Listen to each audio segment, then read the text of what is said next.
보케르토. 순례단에게는 익숙한 말이죠. 영어로는 Good morning, 좋은 아침이라는 이스라엘 인사입니다. 이스라엘을 순례하는 동안 매일의 일정을 이 보케르토 인사로 시작했습니다. 여러분도 함께 해보실까요? 보케르토. 네, 여러분은 방금 히브리어 2개를 마스터하셨습니다. 네, 4000년 성경의 역사가 살아 숨쉬는 땅, 유대교, 이슬람교, 그리고 기독교 3대 종교가 공존과 상징 속에 고대와 현대가 어우러진 역사의 고도 이스라엘, 그리고 성경의 그 지명이 무려 200여 개나 되는 신비롭고 놀라운 마치 보물창고와 같은 땅 요르단, 권우구 목사님을 비롯하여서 총 18명으로 구성된 군산 한일교회 성지순례단은 2018년 6월 5일부터 15일까지 군산 한일 거룩한 땅을 걷다라는 주제로 성경 속 역사의 발자취를 따라 이스라엘과 요르단을 순례하였습니다. 그 여정을 지금부터 보고하겠습니다. 6월 5일 인천공항을 출발한 지 약 12시간 만에 도착한 이스라엘은 한국과 6시간의 시차가 있었습니다. 텔아비브 공항에서 예루살렘을 이동해서 그곳에서 첫날밤을 보내고요. 이튿날인 6일 본격적인 순례가 시작되었습니다. 예루살렘에서 서북쪽으로 50km 지점인 아벡이 첫 순례지였는데요. 구약에서는 아벡으로, 신약에서는 안디바드리로 불렸습니다. 호텔을 출발해 아벡까지의 길은 사도 바울이 가이사랴로 후송되었던 그 길이라고 합니다. 순례단도 그 길을 따라서 가이사랴로 향했습니다. 가이사랴는 지중해에 접한 헤롯 대왕이 건설한 인공 항구 도시죠. 총독 관저와 헤롯 왕궁이 있었던 곳인 만큼 매우 번성했던 흔적이 눈에 띄었습니다. 가이사랴에서 북쪽으로 이동하여 갈멜산에 도착했습니다. 갈멜산 정상에서 내려다 보이는 이스라엘 평야는 과연 이스라엘 최대의 곡창지라 할 만큼 드넓었습니다. 무엇보다 갈멜산 하면 엘리야죠. 그리고 갈멜산을 떠나서 도착한 곳은 무깃도. 무깃도는 동서남북을 서로 연결하는 교통의 요지로 고대로부터 전략적 요충지였습니다.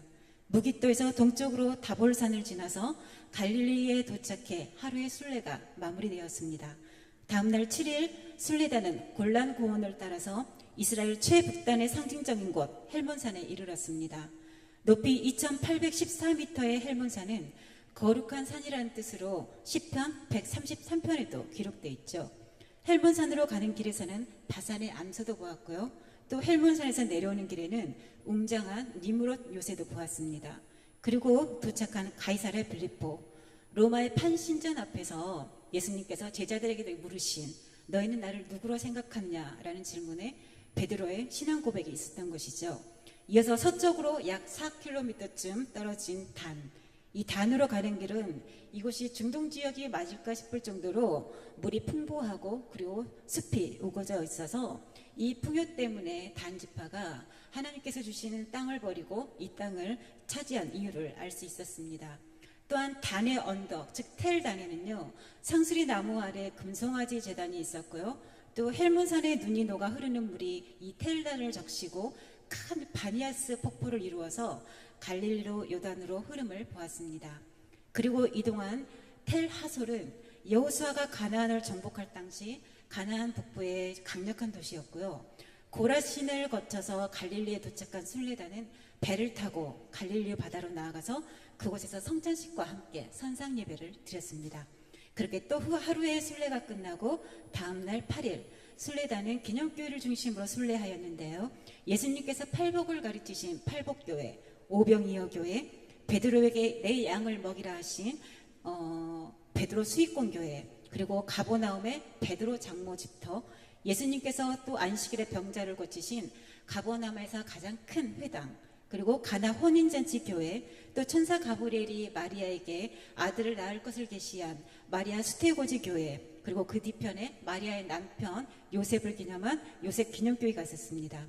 그리고 나사렛 사람들의 삶을 엿볼 수 있었던 나사렛 빌리지, 또 나사렛 사람들이 예수님을 떨어뜨려 주기로 했던 무시무시한 절벽, 그리고 나사렛을 떠나 동쪽으로 이동해서 기도원의 300용사가 선택된 장소 하룻샘, 이 하룻샘에서는요 매일 시간당 약 360톤의 물이 샘솟는다고 합니다. 그리고 로마의 유적이 지금도 생생한 벳산, 성경에는 전사한 사울과 그의 아들들이 그 아들들의 시신이 이 벳산 성벽에 달려 있었다고 합니다. 벳산을 따라 순례단은 국경에 도착해서 드디어 요르단에 입국했습니다. 요르단의 수도 암만으로 이동해서 요르단에서 첫날밤을 보내고 다음날 9일 암만의 중심부 해발 850m에 위치한 라빠성으로 향했습니다. 이 라빠성은요, 물들의 성이라 불릴 만큼 7개의 샘과 저장시설이 잘 갖추어져서 방어기지로 최적이었고, 또 몰렉 신전, 로마 시대의 헤라클레스 신전이 세워진 것이고, 또 다윗의 부하 우리아가 전사한 곳이기도 합니다. 라빠성을 출발해 순례단은 느보산에 도착했습니다. 느보산은 805m로 모세가 죽기 전 이 느보산에 올라가 가나안을 바라본 곳이죠. 느보산을 내려와서 마케루스라는 세례 요한을 목베어 죽인 것을 조망했고, 또 요르단의 그랜드 캐년이라 불리는 아르논 골짜기를 거쳐서 와디럼을 향해 갔습니다. 사막의 일몰 속에 도착한 이 베두인 캠프에서 이 모래 속에서 구워낸 베두인 전통 양고기 바베큐로 저녁 식사를 하고요. 그리고 텐트에서 이색적인 하룻밤을 보냈습니다. 다음날 10일은 주일이었습니다. 이른 아침 사막의 일출 속에 순례단은 주일 예배를 드리고, 그리고 지프를 타고 와디럼 사막을 투어했습니다. 이 와디럼은 아라비아 로렌스나 그리고 마션, 그리고 혹성탈출 같은 영화의 주 촬영지로 이 붉은 모래와 기암 협곡이 끝없이 펼쳐진 세계에서 가장 아름다운 사막입니다. 그곳에 로뎀나무가 곳곳에 자라 있었어요. 이 와디럼을 떠나서 요르단의 대표적인 문화유적지 페트라로 향했습니다. 페트라는 세계 7대 불가사의로 선정된 만큼 거대한 바위섬과 협곡이 매우 절묘한데요. 이 협곡 안으로 들어가면 보기만 해도 압도적인 알카진의 신전과 그리고 원형극장 등이 있어서 마치 인디아나 존스 같은 그런 모험심이 발동했습니다. 그리고 사도 바울의 사역직이 했던 이 페트라를 떠나서 이 모세가 반석을 쳐서 물을 냈던 무리바샘을 보고 다시 암만으로 돌아와 하루의 순례를 마쳤습니다.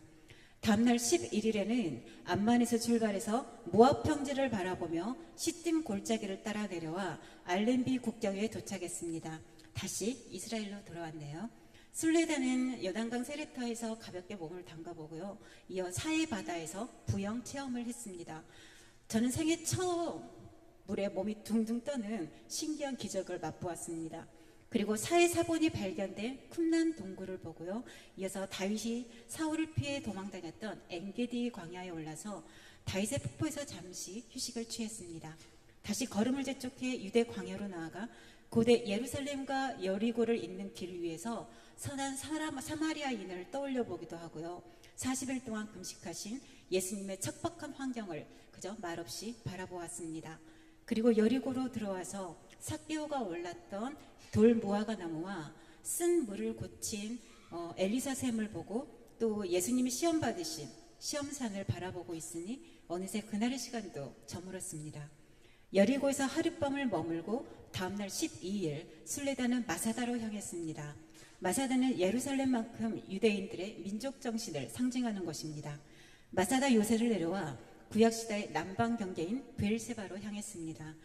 전 가는 도중에 맥도날드에서 햄버거로 점심을 먹었어요. 그곳에서는 힘든 순례 여정 중에 아주 즐거운 시간이었습니다. 브엘세바에는 아브람과 이삭의 우물이 있습니다. 그리고 우물을 깊이 파야지 물을 얻을 수 있는 것이어서 텔 브엘세바 입구에는 그 깊이가 무려 70m나 되는 우물이 있었습니다. 브엘세바를 떠나서 이르른 엔 아부닷은요, 유대 신광야를 통과하는 곳에 위치한 매우 초현실적인 아름다움을 품고 있는 것이었습니다. 그리고 거대한 분화구 모양을 한 까마득한 높이의 미친의 라몬을 지나서 베들레헴에 이르렀을 때 또 하루가 저물고 있었습니다. 예수님이 태어나신 곳이라 그런지 왠지 편안한 마음이 들어서 하룻밤을 잘 보내고 다음날 13일 아침 일찍 숙소 바로 건너편에 있는 예수 탄생교회를 방문하고요. 이어서 예수님의 탄생 소식을 가장 먼저 들은 목자들을 기념한 목자들의 들판교회 방문을 끝으로 베들레헴을 떠나 약 7km 거리인 예루살렘으로 들어갔습니다. 예루살렘에서는 홀로코스트 박물관으로 알려진 야드바셈을 관람하고요. 이어서 이스라엘 박물관, 그리고 감람산에 위치한 예수 승천 기념돔, 예수님께서 제자들에게 기도를 가르치신 주기도문 교회, 또 예수님께서 성전을 바라보시며 우셨던 눈물교회, 또 잡히시기 전 기도하셨던 겟세마네 교회, 그리고 예루살렘 시가지로 들어와서 비아 돌로로사라고 하는 이 고난의 길을 따라서 예수님이 십자가에서 돌아가시고 그리고 장사 지낸 성묘교회까지의 길을 함께 걸었습니다. 그렇게 예루살렘에서의 마지막 밤을 보내고 다음날 14일 순례단은 통곡의 벽을 시작으로 다윗성의 흔적을 따라 마치 시간 속으로 빨려들듯 기온샘에서 시작하는 히스기야 터널로 들어갔습니다. 그리고 어둠 속의 533m의 터널을 지나서 그 끝에 실로암 연못을 벗어나서 마가 다락방과 다윗 왕의 가묘를 보고 또 지붕 위에 닭이 있는 베드로 통곡교회와 해골 모양의 바위가 있는 정원 무덤을 끝으로 예루살렘을 떠났습니다. 한참을 달려 아둘람에 도착했는데요. 이곳은 다윗이 사울을 피해서 망명하던 시절 가드를 떠나 머문 곳입니다. 이 아둘람 동굴에서 순례단은요, 특별히 지하 동굴을 통과하는 특공 훈련을 받았는데요. 아주 협소하고 암흑이었던 것에 대한 선물이었는지 이어지는 109불인의 동굴에서는 이 아둘람과는 달리 거대하고 확 트인 신비로운 아름다움을 감탄하기에 바빴습니다. 참 이곳에서는요, 람보를 촬영했답니다. 이제 순례단은 셰펠라를 따라 세계에서 가장 오래된 항구 도시 욥바로 이동했습니다. 이곳에서 아름다운 바다를 바라보면서 이스라엘에서의 마지막 시간을 정리하였는데 텔아비브 공항으로 가는 길에는 순례 동안 그 힘듦보다는 아쉬움의 여운이 더 컸습니다. 그렇게 10박 11일 여정이 하나님의 은혜로 잘 진행되고 마무리되어서 참으로 감사한 마음입니다. 개인적으로 저는 두 자녀와 함께한 잊지 못할 귀한 시간이 될 것입니다. 순례를 다녀와서 저는 매일같이 이스라엘 꿈을 꿨어요. 현실에 적응하는데 무려 열흘이 걸리더군요. 그리고 소망이 생겼습니다. 이 다음에는 탐사를 가야지. 그리고 하나님이 부어주시는 영감으로 창작을 해야지. 그랬더니 너무나 기쁘고 황홀하고 벅찼습니다. 그 땅은 제게 영혼의 안식자와 같은 그리움의 대상입니다. 한없이 낮아짐과 비움을 가르쳐주는 그 광야에 풍성한 은혜가 살아있는 그 땅을 여러분도 함께 걸어보십시오. 감사합니다. 네, 감사합니다. 네.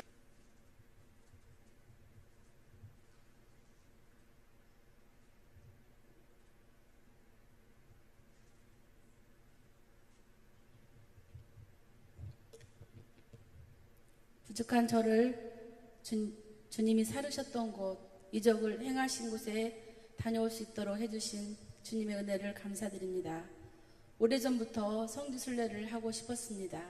그런데 작년에 성지순례를 간다는 말에 너무 마음이 설레었습니다. 성경을 보아도 때로는 우리 정서와 맞지 않아 의아하게 생각할 때가 많았었거든요. 성지순례 중에 목사님으로부터 이스라엘에 대한 지형 설명과 성경적 지식을 들을 때 정말 많은 기대를 하였습니다. 그런데 제가 대학교에 편입하여 공부를 하고 있었는데 기말고사 시험 일정하고 시기가 똑같았습니다. 이번 학기가 마지막 학기로 시험을 보지 못하면 한 학기를 더 다녀야 하는 사태가 발생되는 거였습니다. 학교 측과 상담을 하였으나 제 시험 기간까지도 맞출 수 없었습니다. 성지순례를 취소해야 되나 하는 고민을 하였습니다. 그러다 한 교수님과 통화를 하면서 어떻게 하면 좋을지 상담을 하였더니 다행히 해당 교수님께서 가제물로 대체해 주신다는 배려를 해주셨습니다. 그러나 과목이 문제였습니다. 대체물로 한다고 하여도 순례를 마치고 돌아와서 내 과목을 제출해야 한다는 부담이 제 마음을 힘들게 하였습니다. 하지만 모든 것을 주님께 맡기고 성지순례를 가기로 하였습니다. 인천공항에서 12시간의 비행기를 타고 가는 것에 지루함도 있었지만 그것도 잠깐 이스라엘 텔아비브 공항에 도착하였습니다. 첫날 호텔에서 잠을 자고 이스라엘 선교사 목사님의 안내로 순례의 길을 시작하였습니다. 처음 순례지는 사도 바울의 전도 여행지인 가이사랴이며 헤로당이 살았던 역사의 지역이기도 합니다. 그곳에서 가이드 목사님으로부터 지중해의 아름다움과 헤로당 시대의 이야기를 들었습니다. 그 다음은 엘리야가 갈멜산곡 꼭대기로 올라가 땅에 꿇어 엎드려 기도함으로 여호와의 기적이 있었던 곳이기도 합니다. 인간의 성정을 가진 선지자 엘리야가 하나님께 기도하고 응답을 받은 곳으로 엘리야의 갈급한 마음이 느껴졌습니다. 저희 일행은 갈릴리 바다를 오가며 예수님의 행적과 기적을 행하셨던 곳 어부 베드로를 예수님의 제자로 삼으시고 많은 사람들에게 천국 말씀을 전한 곳을 보았습니다. 성경 속에서 궁금했던 것은 많은 무리들에게 어떻게 말씀을 전하고 많은 사람들은 예수님의 말씀을 어떻게 집중하였을까 하는 의구심도 있었지만 그곳 역시 지형을 이용한 의대였음을 알 수가 있었습니다. 다음 순례지는 모세가 이스라엘 민족을 이끌고 광야에서 40년간을 지내다가 가나안 땅에 들어간 곳이었습니다. 그곳의 날씨는 건기여서 많이 더웠습니다. 우리의 순례 일정이 너무 빠듯해서 차량으로 이동하다가 걷고 했음에도 빡빡한 일정에 저희들은 불만이 있었습니다. 우리는 이스라엘 백성이 출애굽 때에도 이랬겠구나 하는 생각을 하였습니다. 하지만 하나님께서는 낮에는 구름 기둥으로 밤에는 불 기둥으로 인도하셨고 만나를 주시고 고기가 먹고 싶을 때는 메추라기로 먹여주시고 광야에서 물을 주시고 인도하셨던 하나님은 이스라엘을 사랑하셨지요. 이스라엘은 우리나라 강원도 크기의 나라임에도 너무도 다양한 지형을 가지고 있어서 놀라웠습니다. 바다라고 불리는 갈릴리 해변길은 너무도 아름다운 곳이었습니다. 다음 날에는 네겝 지역의 아둘람 동굴을 갔는데 다윗이 사울왕에게 쫓겨서 아둘람으로 도망을 가서 아둘람 굴속에 있었다는데 정말로 작은 굴속을 체험하면서 다윗의 힘든 인생이었음을 알 수 있었습니다. 그럼에도 다윗은 하나님을 찬양하고 하나님 뜻에 합당하게 살고자 했던 것 같습니다. 다음 일정은 예루살렘, 감람산, 시온산, 히스기야 터널을 갔었는데 히스기야 터널을 보고 성경을 찾아보았더니 성경 속에 히스기야는 다윗의 모든 행위와 같이 여호와 보시기에 정직하게 행하여 이스라엘 하나님 여호와를 의지하였는데 그의 전후 유다 여러 왕 중에 그러한 자가 없었고 여호와께서 그와 함께 하심에 그가 어디로 가든지 형통하였더라라고 성경은 기록되어 있습니다. 우리 일행은 히스기야 동굴을 지나오면서 그 옛날에 어떻게 그러한 동굴을 만든지 정말 놀라웠습니다. 그 다음은 예루살렘에서 예수님이 십자가를 지고 가셨던 길을 순례하면서 채찍을 맞은 몸으로 그 무거운 십자가를 지고 올라가셨던 길, 먼 거리가 아니었지만 조금 가다 멈추고 얼마나 그 고통이 심했는지 감히 상상해 보았습니다. 나 같은 죄인을 위해 그 고초를 당하셨나? 를 생각했습니다. 그야말로 나를 죄에서 권하기 위해 십자가의 고난을 당하시고도 하나님의 뜻임을 순종하고 임하는 모습에 저도 예수님처럼 살아가야지 하는 생각을 해보았습니다. 저는 이번 성지 순례에 받은 은혜의 시간들을 생각하면서 믿음의 선진들을 본받아 나도 믿음으로 살기를 소망합니다. 날씨가 더워서 고생스럽긴 했지만 은혜 가운데 목사님과 사모님, 장로님, 권사님 같이 해주셔서 너무 감사드리고 부족하나마 간증할 수 있게 해주신 하나님 은혜에 감사드리며 간증을 마치겠습니다. 네, 감사합니다. 간증을 하라고 그러는데 목사님께서 5분짜리를 만들어서 읽으시래요. 읽는 간증은 한 번도 안 해봐가지고 열심히 썼는데 5분짜리 만들기가 더 힘들었어요. 기도를 3분 50초, 3분 30초짜리 만드는 것이 정말 어려운 거였는데 그것도 마찬가지였는데 아마 5분이 좀 더 지날 것 같아요. 아무리 5분짜리를 한 10번을 원고를 바꿔가면서 썼는데도 5분은 안 될 것 같습니다. 오기 전에 잠깐 제 얘기하고 좀 연결될 거예요. 저는 믿지 않는 가정에서 태어났습니다. 하나님은 전혀 모르고요. 교회는 언제 다녔나? 중학교, 고등학교 때 미션 스쿨이라 다니게 됐습니다. 근데 중3 때 체험을 했어요. 근데 이 체험을 하고 보니까 이것이 이 일이 이건 안 믿자니 너무 선명하고 믿자니 미친 것 같고 그래서 한 10년은 방황을 했습니다. 학교에 고3 때까지 교회는 다녔는데 도대체 저는 성경을 처음부터 믿을 수가 없었어요. 이제 기독교 학교라 절기를 지키니까 부활절도 지키고 크리스마스 지키고 뭐 다 지키니까 조금씩 듣잖아요. 근데 어떤 마리아라는 여자가 결혼도 않고 아이를 낳았는데 예수래요.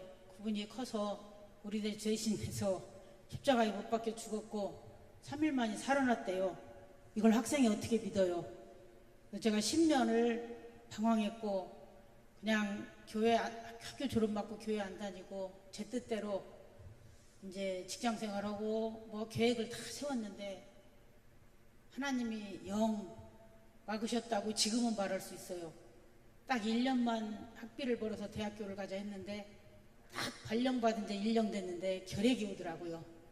제가 왜 이 얘기를 하냐, 성경을 그대로 믿지 못하는 것이 얼마나 고통스러운 것을 저는 알아요. 여러분이 성경책이 다 믿겨지기는 어렵겠지만 그래도 믿어야 되는데 오늘 제 이 얘기가 간증이 조금 도움이 됐으면 좋겠습니다. 이제 본론으로 들어가겠습니다.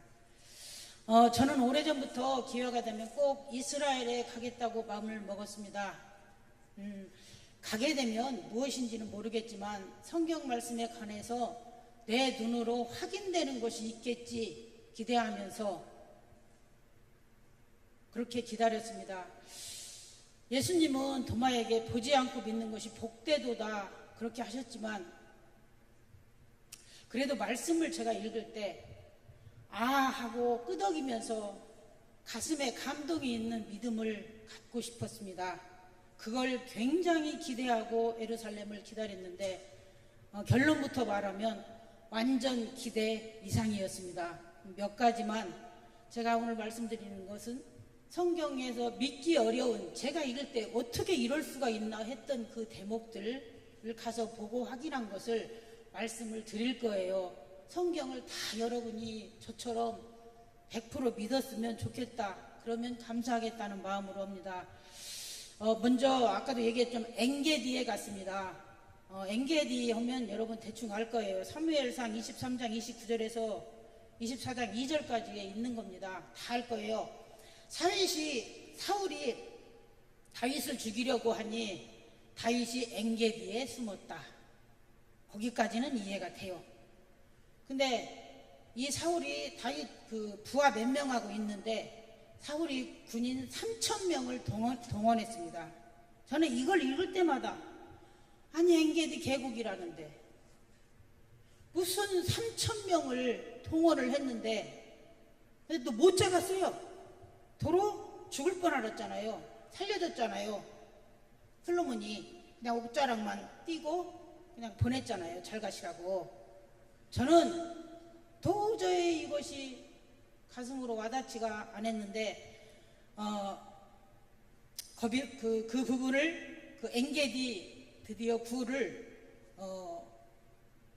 갔어요. 동굴이었는데 엔게디라는 곳은 참 희한한 데였어요.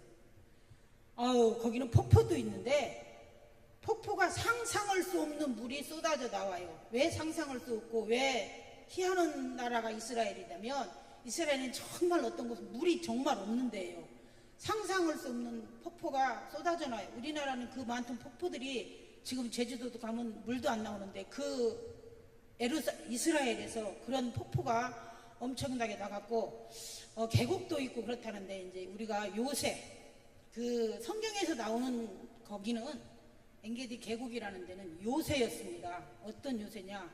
요새라면 대충 감들 오시죠. 남자분들은 더 잘 숨을 수 있고 전쟁할 때 그런 데인데 여기가 동굴 지역이었어요.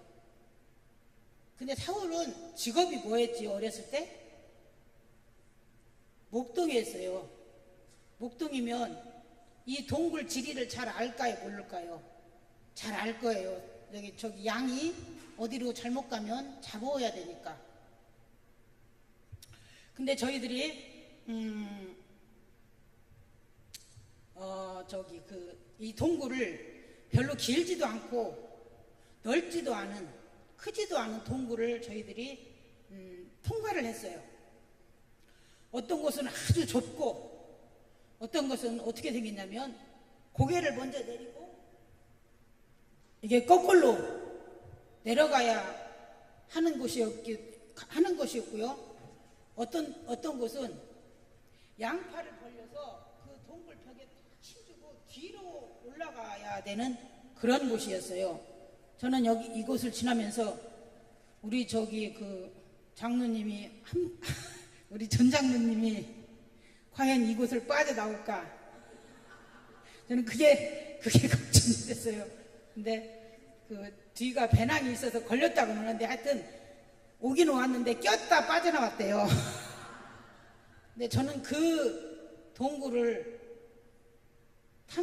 지나가면서 통과하면서 이래서 사울이 3,000명을 동원을 하고도 다윗을 잡지 못했구나 하는 것을 저는 제 몸으로 느꼈습니다. 우리가 다 통과했어요. 그런 지역, 그러니까 우리나라하고 전혀 지형이 다르고 문화가 다르기 때문에 이 성경 자체가 가슴까지 와닿지 않잖아요. 저는 이제 3,000명을 풀었건 4,000명을 풀었건 그 말씀이 있었던 일이고 사실이라고 지금 믿어집니다. 그 다음에는 어디를 갔냐면 오병이어의 기적이 나타났던 장소에 갔습니다. 오병이어의 기적 다 알죠? 물고기 2마리, 보리떡 5개. 그런데 성경에 보면 5,000명을 먹였답니다. 그것은 5,000명이면 지금 그때 5,000명일 때는 어른만 세웠어요. 남자만. 그것도 대충 얼추 잡아도 15,000명, 20,000명은 된다고 생각이 돼요. 근데 저는 그 5,000명을 먹인 것은 저는 그건 믿었어요. 왜냐하면 예수님이 기적을 행했으니까. 근데 저는 이 부분 성경을 읽을 때 이렇게 2만 명쯤 앉아서 그 예수님이 설교할 장소가 있을까? 저는 이게 걸렸었어요. 걸렸다고 이상한데 제가 하나님이 그냥 예수님이 보지 않고 믿는 게 복되도다 했으니까 그냥 머리로는 믿어요. 믿는데 도대체 가슴까지 안 와닿았어요. 드디어 오병이어 기적이 나타냈던 장소를 간다고 하니까 갑니다. 마태복음 14장 15절에 있는 내용입니다. 가슴이 좀 긴장이 됐는데 이제 제가 잠깐 어디 갔다 온 사이에 화장실 갔다 온 하여튼 설명을 잘 못 들었는데 이제 사모님이 용케에 만나져가지고 사모님한테 자세히 들었습니다. 근데 그 듣기 전에 이렇게 딱 보니까 막 평평한 내리막길 넓은 데가 있더라고요. 근데 그곳이 가보니까 15,000명, 2만 명 앉을 장소가 있었습니다. 지금은 나무도 커 있고 밑에 쪽으로는 건물도 있어서 전체가 다 보이진 않았지만 이렇게 평평한 언덕으로 아주 넓게 이걸 생각을 하다가 촛불 집회가 생각이 났어요. 엄청 많이씩 모였잖아요. 이 평평한 곳에 앉히면 앉을 거예요. 근데 여기서 또 저 못된 저는 마이크도 없는데 어떻게 나발도 없을 텐데 그때는 종이가 없었나? 없었을까요? 사모님 어떻게 됩니까? 이게 종이가 있었어요, 없었어요? 그때 없었다고 그냥 믿어요. 그런데 어떻게 그 말을 다 해서 그 사람들이 들었나? 근데 거기에서 그 제일 꼭대기에서 밑에 15,000명, 2만 명 쫙 앉혀놓고 제일 꼭대기에서 뒤에서 바람이 불고 제가 예수님이라면 다 들리겠어요? 안 들리겠어요? 들려요. 근데 거기는 제가 이 바람 부분이 생각이 잘 안 나게 해서 여쭤봤어요. 근데 사모님께서 하루에 방향이 꼭 2번씩 바뀐대요. 그러니까 예수님이 뒤에서 그 바람이 불 때 말씀을 했다. 그 말씀을 제가 듣고 하루에 2번씩 꼭 바뀐다고 하는데 제가 사모님한테 저 그럼 그 얘기는 뺄게요. 근데 흘려요. 왜냐면요. 제가 그러고 나서 다시 이거 원고를 쓰는데 생각이 떠오르더라고요. 아침부터 저녁까지 말씀을 했다고 했어요. 그리고 잠깐 쉬었겠죠. 그리고 거기서 뭐 병자도 고치고 막 그러셨어요. 그러면 말씀을 아직 다 안 했는데 바람이 바뀌면 못 오겠지요. 뭐 반대로 바람이 밑에서 위로 올라오는데 예수님 말씀이 밑으로 퍼질 수가 없잖아요. 제가 갑자기 떠올랐어요. 이건 떠오른 거예요. 바람이 바뀌면 예수님이 바뀌지 않게 계속 뒤에서 불게 만들어 놓고 했겠구나. 파도도 뭐 가라앉혔는데 뭐. 맞습니까? 아멘입니다. 이런 곳이 있었어요. 그래서 이 부분도 제가 눈꽃만큼 이상하다. 15,000명, 2만 명을 어떻게 안 칠까? 완전히 다 해결이 됐습니다. 그 다음에 저기 다윗성 좀 띄워주세요. 제가 또 저기 전사님한테 또 화면도 좀 띄워달라고 하고 했는데 저기 잘 보이세요? 저 아까 히스기야 터널이 몇 번 나왔죠? 저거예요.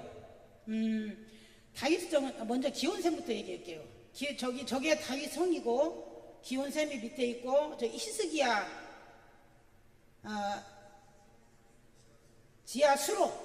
지하수로라고 돼 있죠. 아까 나온 게 우리 성경에서 나온 게 그거예요. 저 기온샘이라는 것은 뜻이 뭐냐면 넘쳐 나오는 샘이래요. 오늘날에도 우기에는 하루에 5번씩 엄청나게 물이 지금도 솟구쳐 나온답니다. 근데 이곳이 바로 이 기온샘이 솔로몬이 기름 부음을 받고 대관식을 했다는 거예요. 기온샘이 있고 그 다음에 히스기야 터널 얘기합니다. 이 히스기야 터널은 BC 700년경, 그러면 기원 전 예수님 오시기 700년 전에 성경에 아수르 나오지요. 산헤립도 나오고 아수르의 산헤립이 아수르가 그때는 그 고대 그 근동을 다 아수르 제국이에요. 지배할 때입니다. 그러니까 이스라엘도 계속 쳐들어왔어요. 이게 이제 3번째인가 하여튼 몇 번째인가는 모르겠는데 700년경에 계속 쳐들어오니까 아수르 그 공격에 대비해서 성 밖에 있는 기온 샘물을 저렇게 지하 수로를 통해서 실로암 연못에 끌어들이려고 그렇게 이게 판 곳이에요. 근데 저희들이 저기 지나가는데 제가 거기를 들어가 보니까 너무 신기하고 이상했어요. 아니 그 옛날에 이걸 어떻게 팠을까? 막 굉장히 높아요. 그냥 우리는 그냥 들어가는 입구는 샘자리라 그런지 제 한 여기 정도 닿고 그 다음에는 물이 지금 많이 뭐 쏟아져 나올 때가 아니라서 그런지 모르지만 철벅철벅하게 지금 계속 533m를 저희가 걸었어요. 근데 저는 참 궁금했어요. 이걸 어떻게 뚫었나? 물어봤든가 설명을 들었든가 했는데 도대체 그때 무슨 공학이 있는 것도 아니고 기계가 있었던 것도 아니고 이걸 도대체 어떻게 뚫었나? 저는 또 이런 게 항상 이렇게 걸려요. 참 못됐나 봐요. 그냥 있는 대로 믿지. 이거 어떻게 뚫을 때 어떻게 했냐면 밑에서 위에서 동시에 뚫었답니다. 어떻게 뚫었냐면 밑에서 조금 뚫고 딱 위에로 두들고 그럼 위에서 딱 두드려 보면 둘이 소리가 마주치면 그 길로 이렇게 가고 곳곳에 그렇게 했대요. 한참 가다 보니까 한 1m 정도 이렇게 팠다가 거기로 안 되고 이제 거기로 팠다가 그냥 말고 이렇게 다른 곳으로 원래 저 그림으로 간 길이 있었어요. 그래서 저기는 왜 그러냐 그랬더니 파다가 맞춰보니까 위하고 아래하고 안 만나서 다시 이제 맞는 길을 찾아서 그렇게 533m를 팠답니다. 안 놀래요? 좀 보신 놀라세요. 분만 놀랍니다. 보신 분만. 좀 놀라세요. 533m에 0.5km. 이것을 그냥 성경에 읽을 때는 히스기야 터널, 뭐 그냥 터널인갑다. 네. 그랬어요. 권사님 이 정도에서 이제 감동으로 마감을 해주시죠. 네? 한이 없습니다. 한이 없어요 지금. 그래요? 죄송합니다. 자, 이 정도에서 마감을 해주시고. 죄송합니다. 하여튼 그래서 여기도 갔다 왔고요. 그 다음에는 저 잠깐 부엘세바는 그냥 떼어놓기만 해주세요. 부엘세바가 이게 그냥 떼놓기만 하는데 부엘세바는 현대 부엘세바와 그 고대 부엘세바가 한 10km가 차이가 있대요. 저기 보면 여러분은 그냥 저기를 보세요. 저렇게 지층으로 다 지금 다 이렇게 우리가 저기 그 문이 있잖아요. 4, 5지층 우리가 저기 가 있고 저희가 가서 봤습니다. 그리고 저렇게 다 고대 그 기록이 있고 그게 이제 지금도 개발하는 중이에요. 개발하는 중이고 그리고 저기 잠깐 이거 하나만 잡아주세요. 저기 그만하시고 우리 그 갔다 오신 분들은 받아보시고 이게 받아보지 말고 이게 뭔지 아세요? 예, 등잔인데 어디께 등잔이냐면 성경에서요 지혜로운 5천에 나오지요. 이거 읽을 때 저는 예수님은 사랑이라시라는데 기름 좀 나눠갔지 왜 기름도 안 나눠주나 솔직히 그랬어요. 근데 이만 했기 때문에 이게 그때 건데 그때 것은 아니고 이제 이게 서비스 선물로 주더라고요. 어느 박물관에 갔는데 여기 이것을 보고 그 부분도 제가 완전히 그래서 지금은 제가 이 성경을 그대로 믿습니다. 완전히 그대로 그전도 믿었지만 여리고가 1000년 전에 그 사람이 있었던 흔적이 나왔대요. 제가 그 전에는 이게 성경을 완전히 막 이상하다 생각하고 다 못 믿을 때는 왜 뭐 1000년 그랬을 거예요. 근데 이제는 1000년 그럼 1000년 그렇게 우리 아이가 바뀐 게 아니라 최순자가 바뀌었습니다. 감사합니다. 네. 이야기를 하면은 끝이 없을 겁니다. 저는 이제 예루살렘, 이스라엘을 이제 이번에 3번째 갔는데요. 저 한 3년 전에 한 달 동안은 예루살렘에서 살면서 또 현지에서 수업을 하면서 답사하고 한 경험이 있습니다. 그 전에 2010년에 제가 노예에서 성지순례 갔는데 그때는 이스라엘에 한 4일 있었습니다. 그러다 보니까 기념교회만 다니다 보고 참 이 성지순례 이거 정말 낭비다. 이런 생각을 했어요. 그런데 저는 이제 또 전공도 있고 해서 그 특별히 안식년 기간에 한 달간 머물면서 직접 이스라엘을 보니까 이 이스라엘 성지순례가 예전에 그러니까 했던 것은 이건 꽝이다. 이런 성지순례가 아니라 정말 체험하고 우리 아까 이충근 집사님 탐사하고 싶다고 했는데 정말 탐사할 수 있는 그런 땅이 이스라엘이고 보면 볼수록 신비하고 또 놀랍고 또 감탄할 수밖에 없고 또 직접 체험했기 때문에 제가 이렇게 말려도 말을 할 수밖에 없는 그런 상황이 되고 있습니다. 여러분들도 한번은 꼭 가보셨으면 좋겠어요. 이제 건강하시면 직접 탐사하면 좋고 또 약간 몸이 불편하더라도 그 지역에 가는 것 그 자체가 요즘은 80 넘으신 분들도 가기 때문에 여러분들이 좀 기도하고 준비하고 하셔서 한 번 정도는 이렇게 성지순례를 하면 좋겠다 싶습니다. 많은 비용이 드는 것도 사실이지만 여러분들이 한 3년 정도 계획하고 준비하시면 충분히 갔다 올 수 있습니다. 우리 가신 분 중에 굉장히 많은 우리 여행 경비 공동으로 내는 것 외에 100만 원 넘게 이렇게 개인 용돈으로 이렇게 가시고 가신 것 같아요. 가서 오셔서는 얼마 썼냐고 했더니 10만 원도 안 썼다고 그래요. 그만큼 우리가 이제 전략하면서 생활할 수도 있는 그런 곳이 이스라엘 그 성지순례입니다. 그러니까 여러분들도 마음속에 품고 직접 경험해 보면 그 느낌이 틀릴 겁니다. 이번에 너무나도 귀한 시간 우리 함께 해주셨고 또 여러분들 기도해 주셔서 모두가 다 건강하게 잘 다녀왔고 또 우리 이 찬양하는 거라든지 이런 말씀을 들어보면 신앙의 한 단계 분명한 성숙이 있는 것을 느낄 수 있습니다. 우리 성지순례단은 더욱더 신실한 모습으로 신앙을 걸어가시고 또 우리 갖지 못하신 분들에게도 권면하고 또 잘 이렇게 본이 됨으로 다음 기회가 있을 때 우리가 다시 한번 가서 그런 은혜 우리 모두에게 넘치기를 소망합니다.